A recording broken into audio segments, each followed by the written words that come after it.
Trump amejisalimisha mwenyewe kwa Putin. Haya sio maneno yangu. Haya ni maneno ya John Bolton ambaye alikuwa mshauri wa Donald Trump katika serikali yake ya kwanza. Unajua haya maneno ningealeta mimi kwa kichwa cha habari hichi kwamba Trump amejisalimisha mwenyewe kwa Putin. Ningeanza kuniita haya lichawa la Putin, lichawa la China.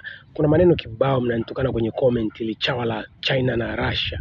Sikilizeni, kuna mwalimu wangu alinifundisha civics pale Mlama Sekondari, mwalimu Njuu, 2003 na 2004 kama sikosei. Katika siku zangu za mwisho shuleni, yule mwalimu alinipa sentensi ambayo kila siku huwa naikumbuka. Aliniambia hivi: katika maisha yako ya kila siku, iga utamaduni ambao utafaidisha maisha yako wewe. Hayo ni maneno niliyochukua kwa mwalimu wangu wa historia na uraia, civics and history, Mlama Secondary School. Mwalimu Njuu, sijui uko wapi mama. Siyasahauji kabisa ya maneno.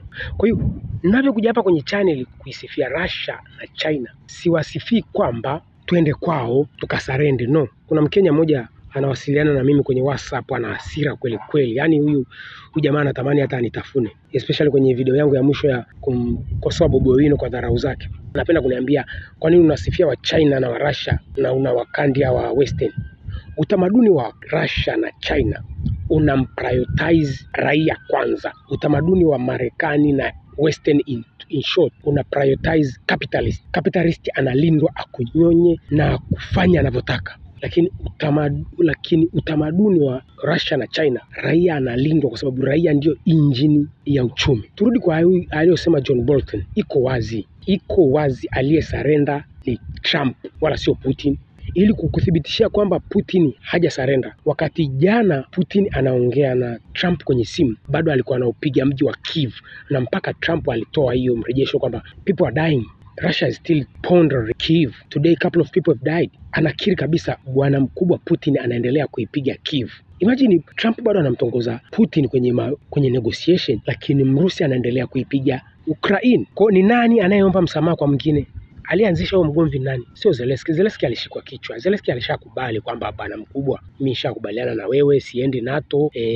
Boris Johnson ndo alitumwa na Marekani kuja kumwambia dogo, tutakupa kila kitu, pigana na huyo brother wako. Kilichotokea, wa Amerika ndo wanamuomba msamaha Putin. Huo ndo ukweli wala ufichiki. Na ni bora huyo Marekani kaja mwenyewe kasema wazi kwamba Trump ndo anayeomba msamaha. Trump ndo kasarenda. Sifa ya Warusi ndugu zanguni katika vita yoyote, hawatokagi vitani bila kutoka na kitu, na wa Marekani wamejifunza hii kitu. Urusi imejengwa kivita. Kila vita ikiisha lazima Warusi wana kitu wamekibeba vitani ambacho ni alama kwa kizazi kingine. Kwa hiyo shamba ambalo Warusi wamejikatia kule Ukraine ni lao, na sio hilo tu, Ukraine nzima ni yao. Hata Wamarekani wenyewe wamekiri Ukraine ni mali ya Urusi. Kumbuka wakati Trump anamtizi Zelensky kwa kumuomba madini yaliyo ndani ya Ukraine, Zelensky alikubali akasema is good for American company to invest here. Ni vizuri wa makampuni ya Kimarekani yaje yawekeze hapa. Maana nini? Aliingia mkengi. Alikuwa anamtekenya tu. Je, huyu atacheka? Na kweli kacheka. Ambia bwana mkubwa, haiwezekani. Huyo ni mamba, huyo ni simba, huyo ni dubu. Huyo atatukula wote. Kwa hiyo bora tukubaliane na anachokitaka yeye. Huwezi kuja NATO, hilo sahau. Wewe ni mali ya Urusi. Lazima hiyo iingie kwenye kichwa cha Zelensky. Na kama Zelensky ataendelea kuichokonoa kuichokonoa Urusi ni mafia kuliko wa mafia wote. Hiyo inajulikana. Kumtafuta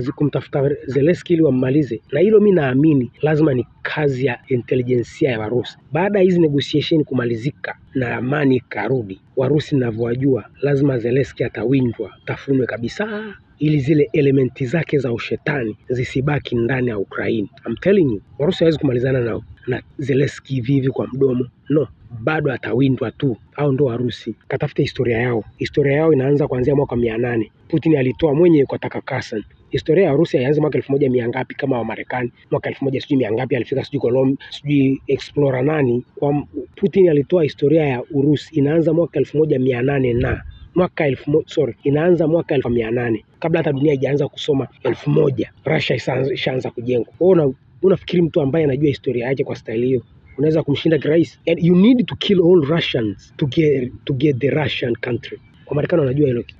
Kwa hiyo mrejesho ni kwamba aliyesalim amri kwenye ugomvi wa Ukraine na Russia ni wa Marekani na sio Warusi. Warusi bado wanaendelea kuiponda Ukraine kila kona, kwa sababu wanajua bado kuna watu wabaya ndani ya Ukraine. Intelligence ya Urusi ni kali vibaya mno.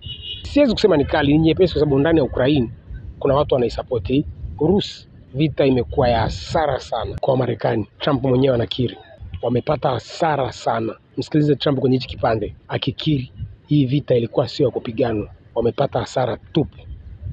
Well, he's going to have to do what he has to do, but you know, his poll numbers aren't particularly great, to put it mildly. He's got a country where, you know, it's been savaged and attacked, and he's got an army that's been very, very brave, actually, despite the fact that, you know, we've given him, in my opinion, $350 billion. That's what the real number is. You don't hear that number. And Europe has given, in my opinion, $100 billion. And they've done it in the form of a loan. And I have a Secretary of Treasury right now who's actually quite brave. He's over in Ukraine on a train. And there's a lot of things happening around that train that aren't so good. And he's going there to get a document done where we're going to be assured that we're going to, in some form, get this money back, because we're putting up far more money than Europe, and Europe is in far more danger than we are. We have an ocean in between. Europe has nothing in between. You know what they have in between? They have Ukraine in between. So wait a minute. So, as you know, Europe is putting up money, and they're getting it in the form of a loan. And the United States under Biden didn't do loans. They just handed money every time somebody walked in from Ukraine. They just handed them money foolishly. This should have never happened. It should have never started. And once it did, other things should have happened. Other things should have taken place. So we're getting security on our money. We're going to have it secured by, they have rare earth, and they have oil and gas, and they have a lot of other things. And we're asking for security on our money. So does it mean you are not sending any more They've agreed to it. Ukraine has agreed to it. Does it mean you are not sending any more aid to Ukraine? No, we are, but we want it secured, and the money is going to be secured. When would the U.S. stop sending funding? When would the U.S. stop sending funding? Because if we didn't do that, then Putin would say he won. We're the thing that's holding it back. And frankly, we'll go as long as we have to go, because we're not going to let the other happen. But President Putin wants to have peace now, and that's good. And he didn't want to have peace with Biden. Was that conversation with Putin? And you tell me why that is, okay? Was that conversation with Putin to start these negotiations part of the deal to bring Fogel home? No, but it was a nice thing that he allowed Mark Fogel to leave. In fact, Mark wasn't feeling well, but he was, all of a sudden, about 2 weeks ago, he started being treated very nicely. He said they took him out for haircuts. They took him out. They helped him out a little bit and made him feel better, made him look better. And they were nice to him. And he said, I saw something happening. And it coincided with when I came into office. So that was nice. And he's a fine person. He was so happy to be out.